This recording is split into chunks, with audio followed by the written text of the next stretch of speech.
students, I'm Dr. Rajneesh Kumar, working as an associate professor in Noida Institute of Engineering and Technology, Pharmacy Institute, Greater Noida, one of the best college in Western UP. We have got 43 ranks in NRF in 2021 by MHRD. So, before wasting any time, I'm just coming to the topic. In the last lecture, we have discussed about the uh, racemization, racemic modification.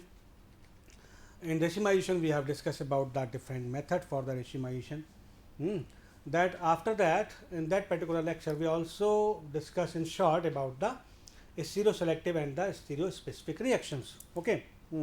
Now, uh, in today's lecture, we'll discuss about the asymmetric synthesis, which is a short of stereoselective synthesis. So, before going into detail of asymmetric synthesis, I just make you remember about the stereoselective and the stereospecific reaction.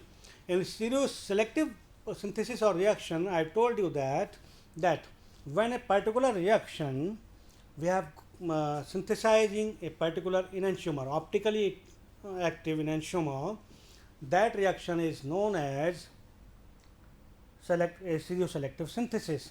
Okay, stereoselective or enantiomer.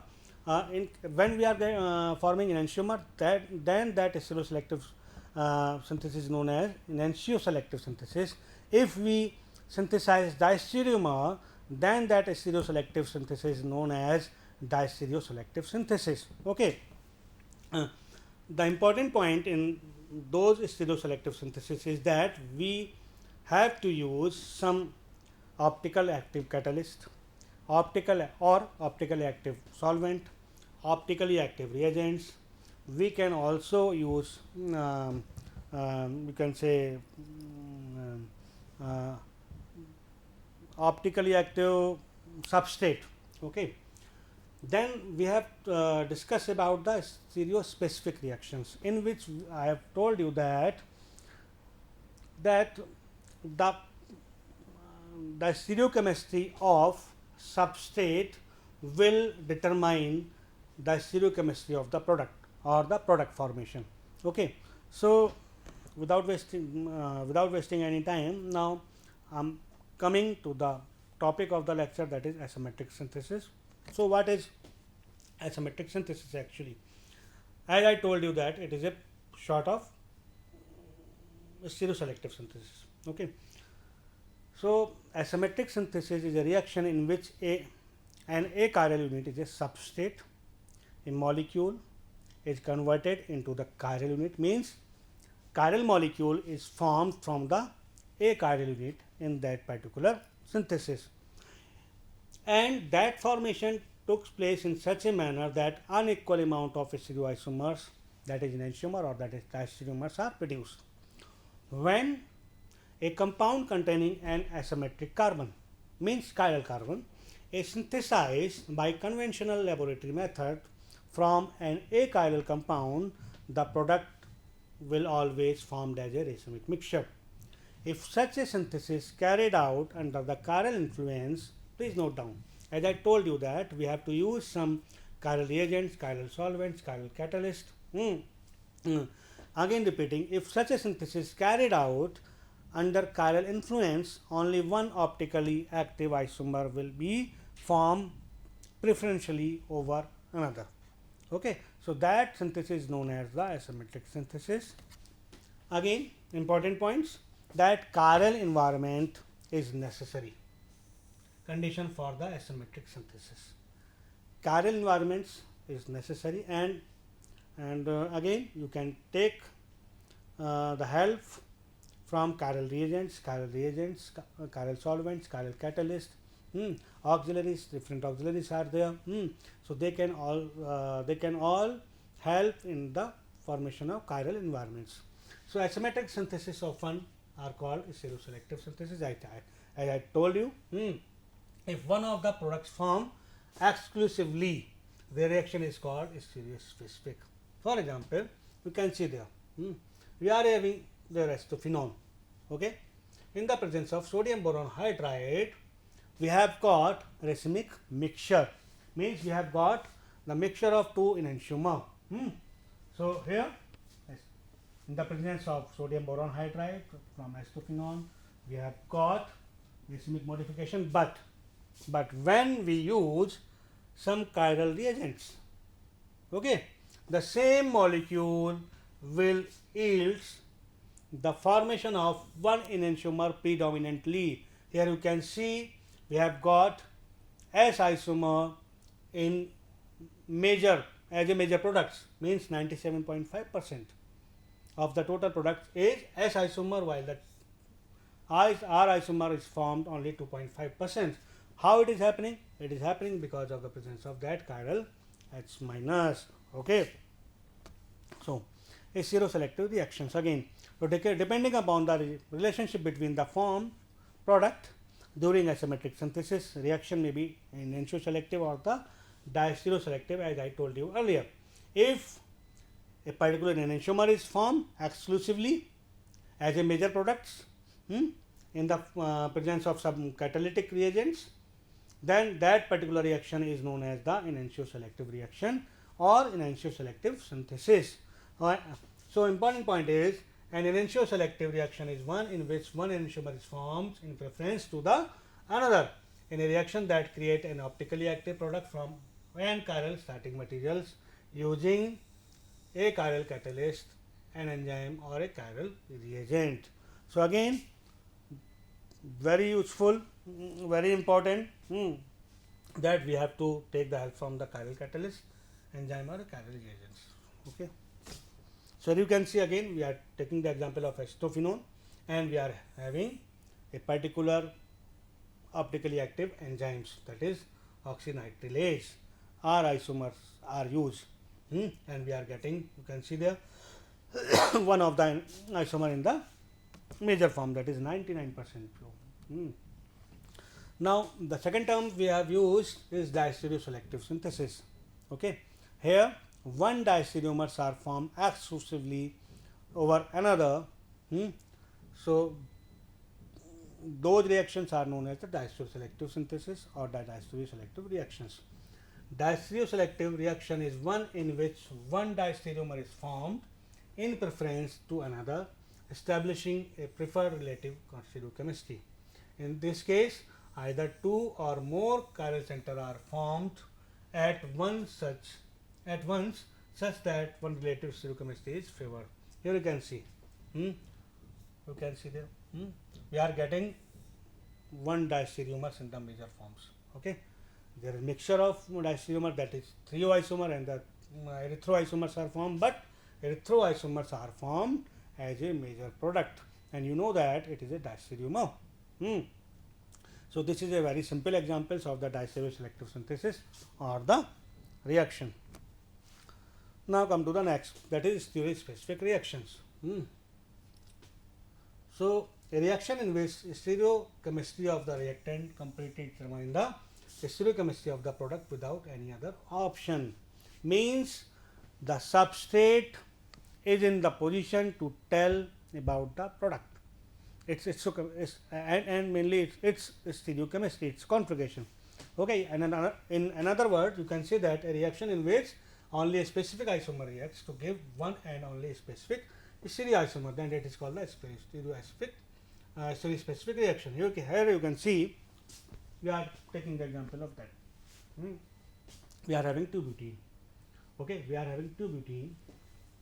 It can react with the CSBr3 or it can also react with the tertiary butyl oxides. Okay, so here you can see this is only reacting with this molecule CHBr3 and we are getting only one diastereomer in preference. Okay, so this is very simple examples of the stereoselective. The another term, important term, is optical purity or the enantiomeric axis. It is also denoted by the E. What is it? Actually, the enantiomer axis is defined as the axis of one enantiomer over the another generated in the enantioselective reaction, and it is usually expressed as a percentage of the whole. Okay, very simple. It is usually gives a measure of the efficiency of the enantioselective synthesis. Means what percentage of a particular enantiomer is formed in a particular enantioselective synthesis is denoted by the enantiomeric axis or the optical purity. We have already discussed that optical purity terms in the optical isomerism part. So, optical purity of the enantiomer axis of a sample can be determined as the follows. So, same formula we have got in the previous lecture is applied here. Optical purity is percentage enantiomer axis is equal to percentage enantiomer 1 minus percentage of enantiomer 2, which is formed in a particular enantioselective synthesis. Okay. So, at the last, this is the formula we can remember. So, where R is the concentration of the R isomer, S in bracket is the concentration of S isomer. So, condition for the asymmetric synthesis to occur. So, two conditions are there which is required for a particular asymmetric synthesis to go.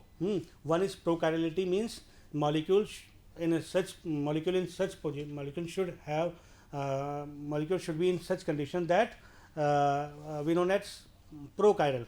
Okay, means the replacement of a particular molecule, particular group or functional groups at a carbon will result in a chiral compounds. Okay, or you can say that tetrahedrally bonded achiral atom has generally formula CaBH3 means this molecule is not chiral molecule, but if C is replaced by some another atoms or groups, then it will converted into, suppose one C is converted into D, then this molecule is converted into chiral carbon. Okay, so prochirality should be present and asymmetric induction. A second condition for asymmetric condition is brought about in the reaction pathway by the presence of an element of chirality.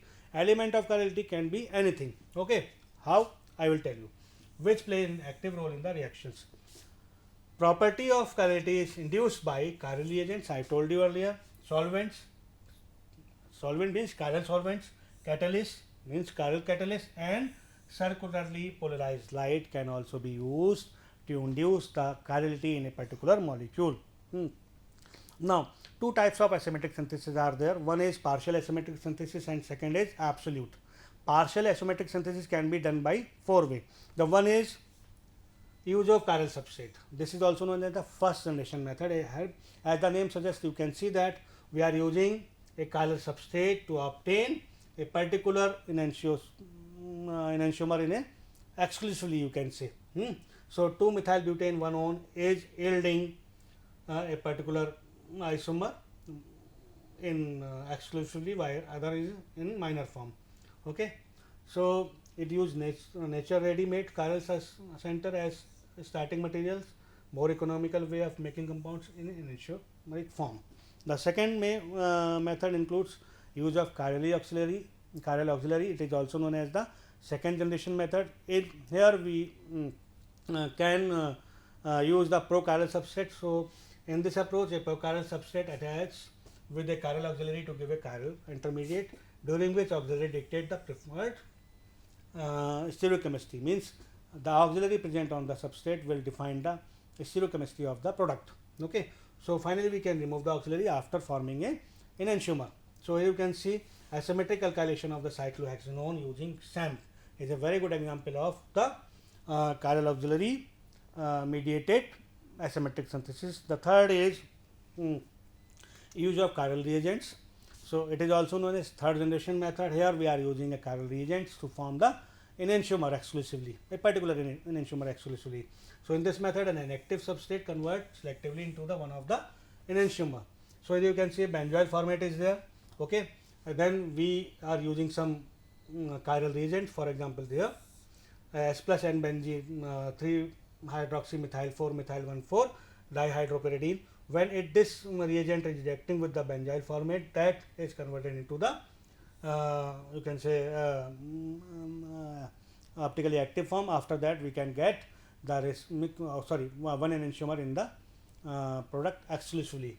So, in this type of synthesis, chiral reagents turn a chiral by transforming in a chiral substrate to the chiral. Thus, the reagent is self-emulative, and after that reagent, that will be destroyed, self-destroyed. Okay. after the reaction. The fourth is use of chiral catalyst. Use of chiral catalyst. Effectively, optically pure catalysts are much more promising because reagents are required in stoichiometric amounts, very simple, about very little amounts. Okay, while catalysts are required in very little amounts. So this is the advantage, that reagents are required in large volume while catalysts are required in very little volume, little quantity. Okay, small amounts. For example, sharpless asymmetric epoxidation.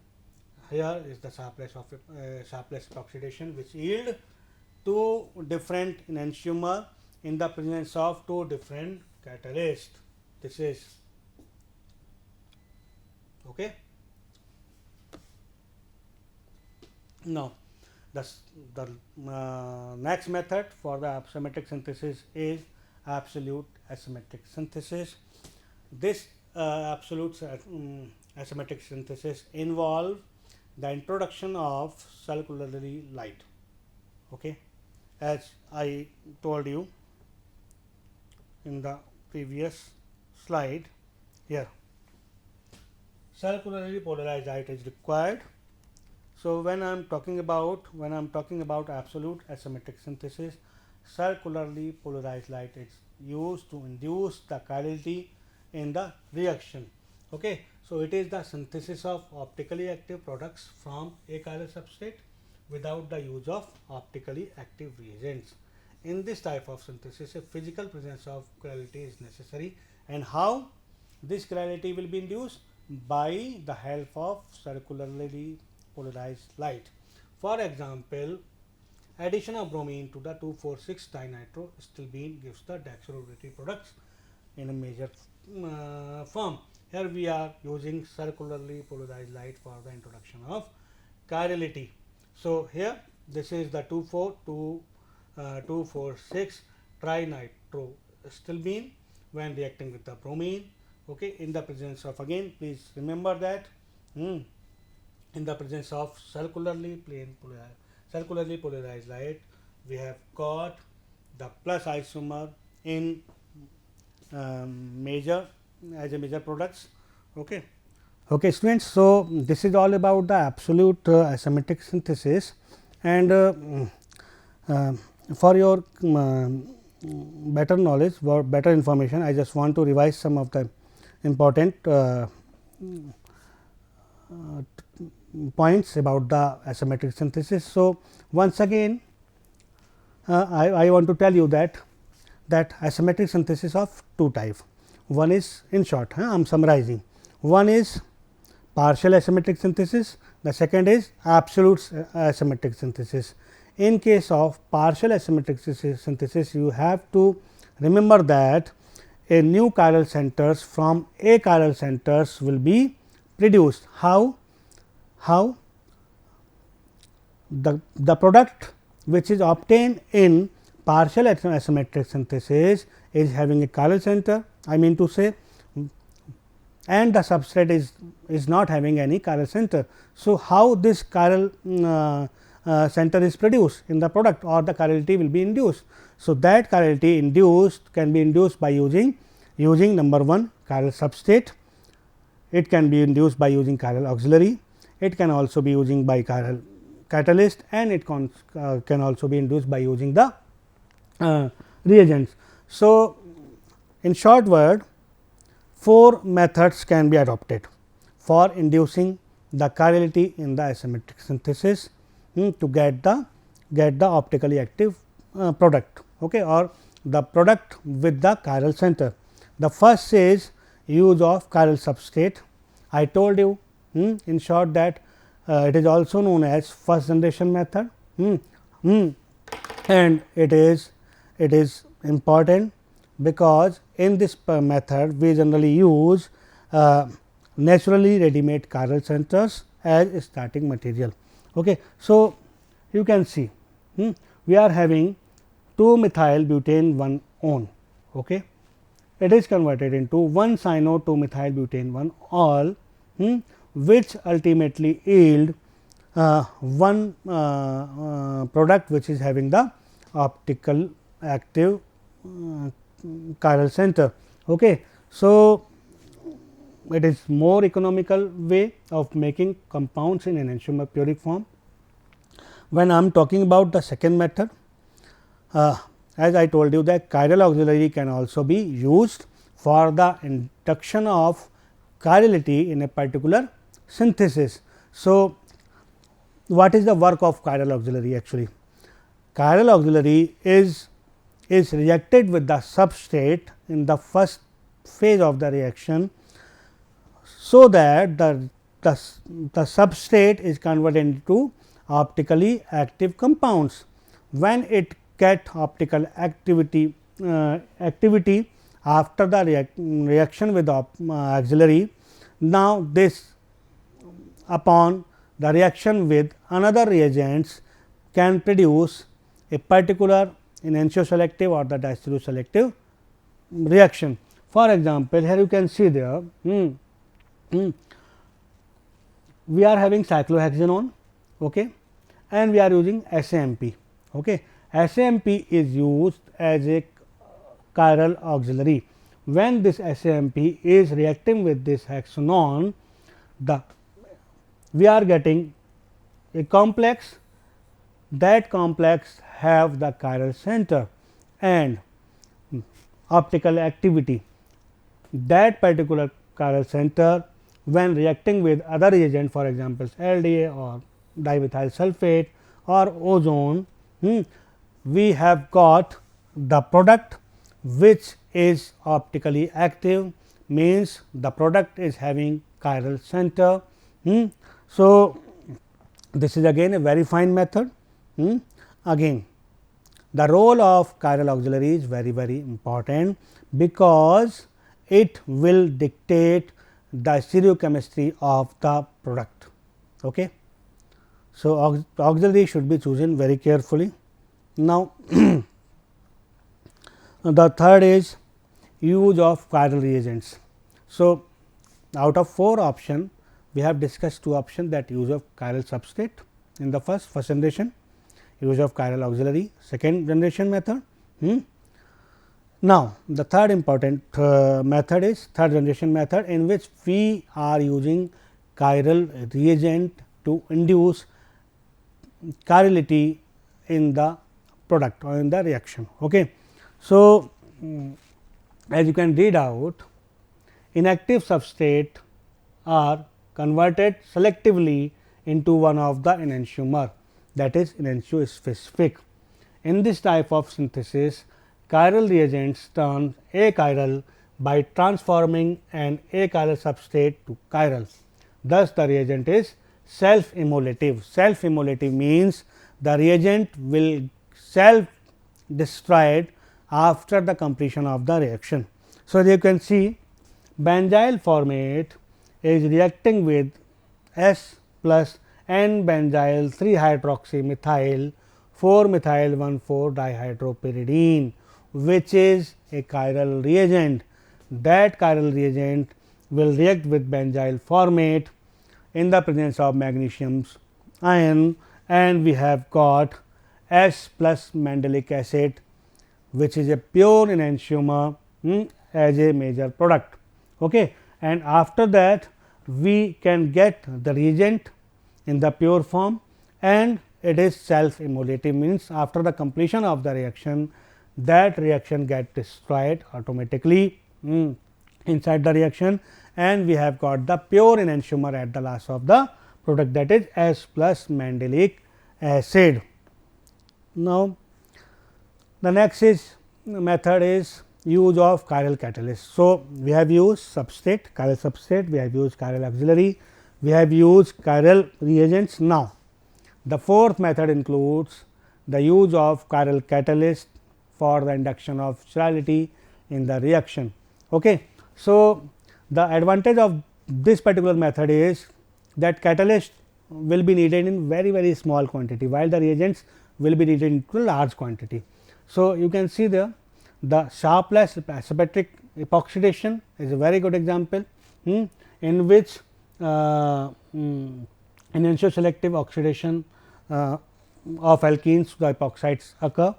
So, the next type of asymmetric synthesis belong to the absolute asymmetric synthesis, in which we have used circularly polarized light for the induction of chirality in the reaction.